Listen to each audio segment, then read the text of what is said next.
Alright, you guys, it's time to read Dragon Ball Super episode 22. And let me tell you guys one thing.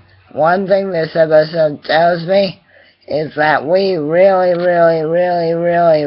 need a proper English dub, mind you, of Dragon Ball Super, because this episode was excellent. Just really good, and I love all the cross references to Dragon Ball Z, but more on that later.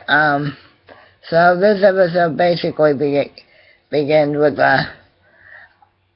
everybody standing outside Frieza's spaceship and basically still trying to get over what just happened to go on. And then Survey and Tomoa basically I get into it about who should be empowered more, Tagoma or Survey, and Tagoma basically says, "Don't worry, Survey. After I'm done killing these fools and I'm commander of my own planet, you can be a gatekeeper."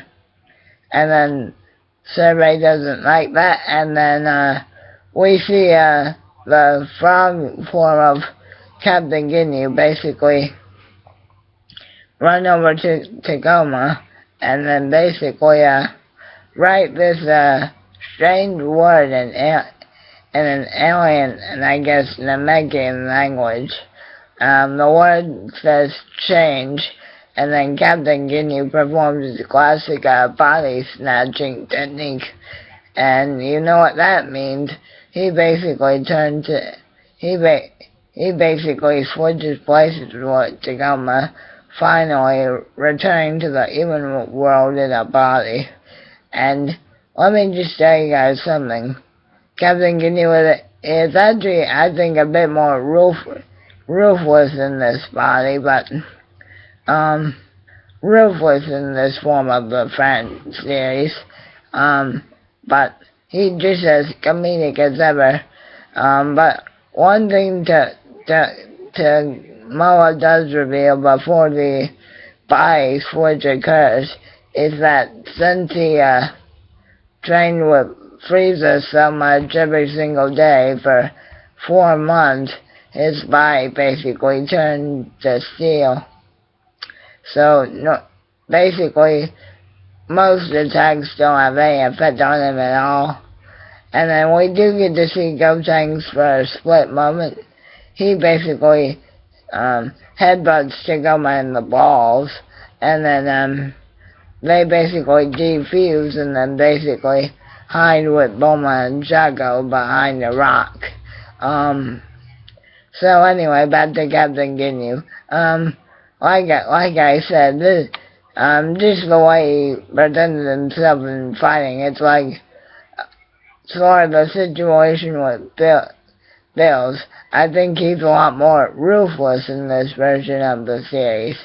But then we do get this shit over to Goku and Vegeta's training ground, where they actually do make a reference that this place reminds them of the Hyperbolic Time Chamber, because both Goku and Vegeta are having a hard time moving around in this environment, and then Vegeta finally figures out that you can't let your energy leak out of your body. You sort of have to contain it, and then you can move. And then basically we go back to Earth for the rest of the episode, and while everybody else is fighting, and while Captain Ginyu basically takes a second to say hi to Frieza, he basically explains all the hardships he's been through, from being transported to Earth by Purunga, the dragon from Planet Namek, to almost being eaten by a snake. And he does it in such a real funny and comedic way. So yeah, and then Frieza does recognize goes ahead and Trunks, he doesn't recognize Captain Ginyu and Taguma's body at first. But Frieza basically says, oh, at least you can be some use to me, I suppose.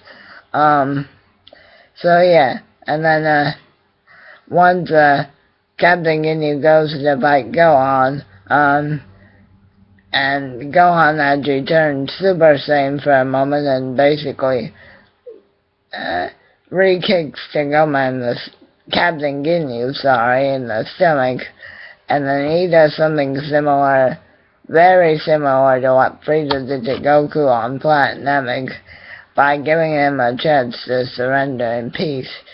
And then that just makes Frieza go psychotic again, and he shoots Gohan with a barrage of death beams.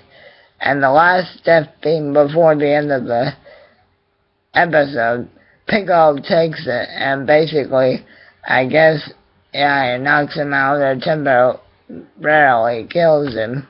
So, yeah guys, overall this is a very good episode in my opinion, 5 out of 5 stars, and like I said, I really like all the cross references between the series.